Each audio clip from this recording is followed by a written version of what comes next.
Hey guys, Will here. Today, I'd like to talk about the possibilities for future playable races in World of Warcraft. 3 expansions so far have brought in new races, and while Warlords of Draenor doesn't have any new ones to offer, my guess is we'll see some added in later expansions. So which races are we most likely to see? First off, Ogres.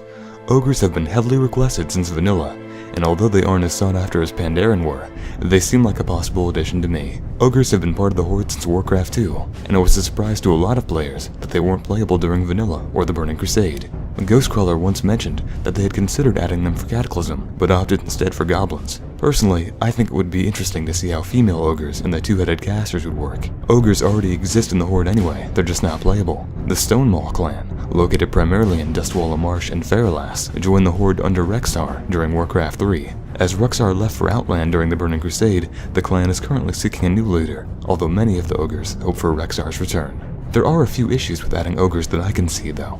They don't really bring anything new to the Horde in terms of culture. They're a brutish, warrior-focused race, much like orcs. They're large, at least as big as a Tauren, and they live in primitive societies, resembling trolls. Plus, there aren't a lot of major ogre characters at the moment. Perhaps Rexxar could come back and lead a playable faction, but he's a Mok'Nathal anyway, a half-ogre, not a full-blood one. Now, I'm not saying that these are good enough reasons to discount adding them, but historically other races have offered more to their factions. Goblins were likely picked over ogres because they brought in a new aesthetic. With their short stature and steampunk technology, they brought in a lot to the Horde. I'm actually surprised ogres aren't being added in Warlords of Draenor, considering they're such a major race of the expansion and are receiving new models similar to player characters. My guess is that they may have been a planned addition at some point, but were later scrapped. While ogres fit very well with the Horde, there aren't a lot of races that would resonate as well for the Alliance player base during this expansion. Perhaps if the next expansion focuses on the mysterious ogre continent to the southwest of Draenor, we'll see the ogres finally being added. The Arakoa are a bird-like race also native to Draenor. Highly intelligent and proficient users of magic, most Arakoa are aggressive to both the Horde and the Alliance. However, there are a few more friendly ones.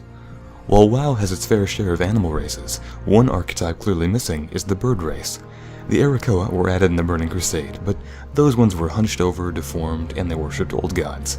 The Arakoa of Draenor, described as being at the peak of their power, would make for a much more interesting race. Hopefully their culture will be developed quite well over the course of the Spires of Iraq subzone. The main issue with making the Arakoa playable to me is that they're just not seated well enough in lore yet. We only saw them during PC, and they didn't seem very important at the time. However, depending on how they are used in Warlords of Draenor, I could see them being a future addition to the game. I think they'd fit better with the Horde though, which already has an obvious racial addition, the Ogres. I feel like if the Arakoa were added to the Alliance, that they dilute the sense of lawful good Captain America faction a little bit too much. The Ethereals are a race of traders, merchants, and scoundrels that traversed other worlds through the twisting nether. Once native to a planet known as Koresh, their home and their physical forms were destroyed by a Void Lord. These guys were seen primarily during the Burning Crusade as well, in Netherstorm and dungeons like Mana Tombs. They've been seen more than some other expansion races though, as they now provide the transmog and void storage services. While I personally would love to see Ethereals made playable, they're my favorite race, I feel like there would be a lot of challenges. Their lack of a physical body limits customization quite a bit. I guess you could change the color of their glow and perhaps the shape of their head wrappings to simulate hair, but with gear on, you lose most of their defining traits. So perhaps they'd have to do something similar, like the Forsaken, where instead of bones showing, their wrappings would break up their gear. Females would also be interesting to figure out in a race with no defined physical form. I think that these challenges could be overcome, but even so, Ethereals might just be a little bit too out there, too sci-fi for most WoW players.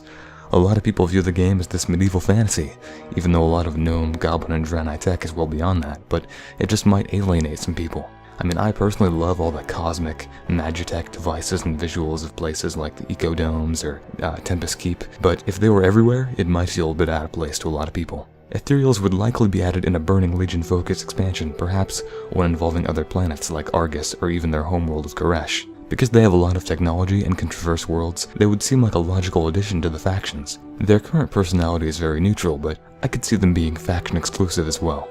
Their refined, gentleman-like attitude makes me feel like they would be better on the Alliance, and their political system focusing on trade and tech seems a little too similar to the Goblins for them to join the Horde.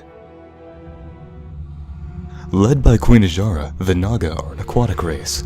These cursed highborn night elves made a pact with the old gods at the time of the Sundering, and have served them ever since. The Naga storyline has been involved in several expansions, most notably Cataclysm with Vashj'ir, and many people thought that an underwater expansion was inevitable. With the whole The Dark Below hoax, it seems like Azshara's forces might be dealt with in a patch at this point, instead of getting her own expansion. If, however, the Naga storyline is continued, they seem like an obvious addition, although they come with some challenges. Because they don't have legs, things like jumping or riding mounts might be awkward, but they would work if they were done well. I've seen some suggestions for Naga with legs, essentially Sorok I guess, but to me that ruins the entire point of the race. Boots would be an interesting gear slot, but they could just add a little band of cloth or something around the tip of the tail. I mean, a lot of races like Worgen or Trolls already don't wear boots. Lore-wise, there aren't a lot of friendly Naga currently, but I could easily see how that could be developed. Maybe some Naga just decide, hey, well, we've had enough of these old gods in Azshara, let's join the Horde Alliance. I think that they'd have to be a dual faction or neutral sort of deal like the Pandaren, because they've been so heavily requested over the years by both sides. If they had to be on one faction, I'm not entirely sure which one is the best choice. Their personality and appearance as like outcasts or whatever makes me think Horde, but their history as former Highborn, that could lead them to joining the Alliance. It's a tough choice.